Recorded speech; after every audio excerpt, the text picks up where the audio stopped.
ඔයත් south Korea student visa try කරන්න ඉන්න කෙනෙක් නම් මේ ටිප්ස් පහ ඔයාට. වීසා grant කරගන්න secret එක අන්තිම ටිප් එකේ.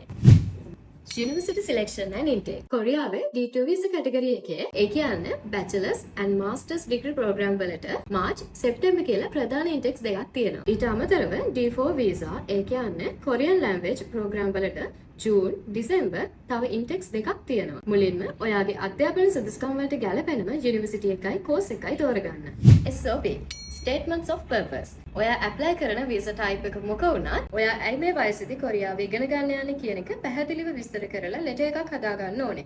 විශේෂයෙන්ම ඔයාගේ කලින් රැකියාව, අධ්‍යාපනය, financial background එක, ඔයා තෝරගන්න course එකට සම්බන්ධ වෙන විදිය සහ ඉගෙන ගත්තට පස්සේ ඔයාගේ අනාගත සැලසුම් මොනවද කියන එක තර්කානුකූලව ඉදිරිපත් කරන්න.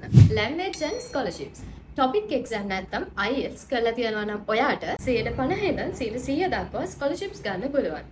ඒ කියන්නේ visa process එකට යන වියදම තව අඩු කරගන්න පුළුවන්. ඒ නිසා දැන්ම ඔයා මේ topic IELTS exam වලට ready වෙන්න. Documents legalization.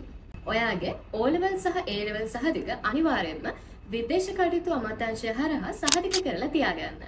ඒ වගේම පොලිස් වාර්තා සහ වෛද්‍ය වාර්තා පෙන්වන්නත් ඕනේ. ඒවට වළංගු කාලයක් තියෙන නිසා visa apply කරන්න දින ලඟු වුණාම ගන්න.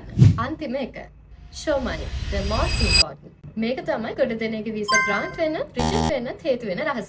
ඔයා තෝරගන්න visa type එකත් එක්ක ඔයාගේ ගිණුමක හරි, ඔයාගේ දෙමව්පියන්ගේ ගිණුමක හරි මාස 3ට වැඩි කාලයක් මැචුව කරලා පෙන්නන්න ඕනේ. ඒ කියන්නේ visa apply කරන්න ඕන්න මෙන්න තියලා අලුත් account එකක් open කරලා ඔයාගේ සල්ලි පෙන්නුවොත් ඔයාගේ visa එක reject වෙන්න තියෙන chance එක වැඩි. ඒ නිසා ඔයා Korean student visa apply කරන්න බලන් ඉන්න කෙනෙක් නම් show money වැඩේ කල් තියලා දැන්ම පටන් ගන්න. ඔයාගේ dream country එකක් කොරියාද? පහලින් comment එකක් දාන්න. වීඩියෝ එක වැදගත් වගේ කියලා හිතනවා නම් like කරලා share කරන්න. Wise International Visa Consultation. 077 111 80.